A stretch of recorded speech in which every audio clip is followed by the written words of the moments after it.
മലയാളത്തിൽ ചെറിയ കഥാപാത്രങ്ങളിൽ അഭിനയിച്ചിട്ടാണെങ്കിലും ശ്രദ്ധയായി മാറിയ നടിയാണ് കണ്ണൂർ ശ്രീലത. അമ്മ കഥാപാത്രങ്ങളും സഹോദരീ വേഷവും ഒക്കെയാണ് ശ്രീലത കൂടുതലായും ചെയ്തിട്ടുള്ളത്. എന്നാൽ പലരുടെയും നിർബന്ധങ്ങൾക്ക് വഴങ്ങിക്കൊടുത്തിരുന്നെങ്കിൽ ശ്രീലത ഇന്ന് ഒരു സൂപ്പർ നടിയായി മാറുമായിരുന്നു എന്നാണ് താരം പറയുന്നത്. അവസരം തരാമെന്ന് പറഞ്ഞ് തന്നെ പലരും വിളിച്ചിട്ടുണ്ട്. പക്ഷെ ഇല്ല സാർ, എനിക്ക് അതിനൊന്നും താല്പര്യമില്ല എന്നാണ് ഞാൻ പറയുന്നത്. അവരുടെ കൂടെ ചെല്ലാമോ എന്നാണ് ചോദ്യം.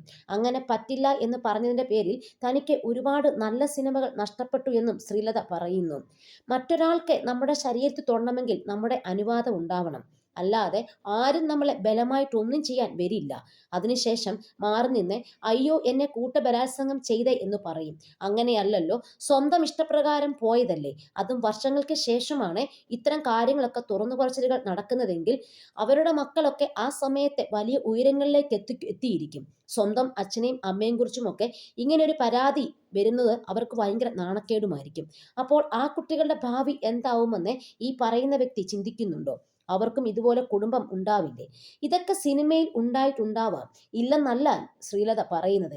പക്ഷേ തുറന്നു പറഞ്ഞിട്ട് ഇപ്പോൾ എന്ത് കാര്യം സാധിക്കാനാണ്? നമുക്ക് എന്തെങ്കിലും സംഭവിച്ചു കഴിഞ്ഞു കഴിഞ്ഞാൽ ആ സമയത്ത് തന്നെ തുറന്നു പറയാനുള്ള ധൈര്യം നമുക്കുണ്ടായിരിക്കണം. ആരും ബലമായിട്ടൊന്നും ചെയ്തിട്ടില്ലല്ലോ. നിങ്ങൾ നിങ്ങളുടെ ഇഷ്ടത്തിന് പോയി അടിമപ്പെട്ടു. അതിന് മറ്റുള്ളവർക്ക് എന്ത് ചെയ്യാൻ സാധിക്കും എന്നാണ് ഉദ്ദേശിക്കുന്നതെന്നും ശ്രീലത പറയുന്നു. ശ്രീലതയെ വിളിച്ചിട്ട് ഒന്ന് വരാമോ എന്ന് ചോദിച്ചവരുണ്ട്. ഇല്ല സാർ, വരാൻ പറ്റില്ലെന്ന് ശ്രീലത പറയുന്നു. അങ്ങനെയുള്ള സംഭവങ്ങൾ പണ്ടും നടക്കാറുണ്ട്. അഡ്ജസ്റ്റ്മെന്റുകൾ എന്നൊന്നും അന്ന് പറയാറില്ല. ഒന്ന് കൂടെ വരാമോ എന്ന് മാത്രമാണ് ചോദിക്കുക. അങ്ങനെയാണ് ശ്രീലതയ്ക്ക് വലിയൊരു കഥാപാത്രം നഷ്ടപ്പെട്ടത്. ദേവന്റെ ഭാര്യയായി അഭിനയിക്കാനുള്ള അവസരമായിരുന്നു ശ്രീലതയ്ക്ക് അന്ന് നഷ്ടപ്പെട്ടത്. അവരുടെ ഇഷ്ടത്തിന് വരാത്തത് കൊണ്ടാണ് അവർ ആ കഥാപാത്രത്തിൽ നിന്നും ശ്രീലതയെ ഒഴിവാക്കുകയും ചെയ്തു. പക്ഷെ അങ്ങനെ സിനിമ നഷ്ടപ്പെട്ടാൽ ശ്രീലതയ്ക്ക് യാതൊരു കുഴപ്പവുമില്ല.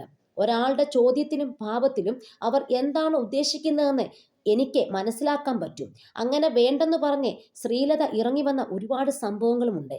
നാടകത്തിന്റെ ചായങ്ങൾ മുഖത്ത് തേച്ചിട്ടുള്ള ആളാണ് ശ്രീലത.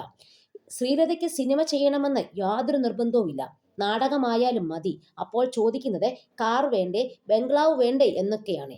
സിനിമയിൽ വഴങ്ങിക്കൊടുത്തിട്ട് ശ്രീലതയ്ക്ക് കാറും ബംഗ്ലാവും ഒന്നും വേണ്ട. കഞ്ഞി കുടിച്ച് ജീവിച്ചാൽ മാത്രം മതി. ഇന്നത്തെ കുട്ടികളുടെ നിലപാടൊന്നും അന്നില്ലായിരുന്നു.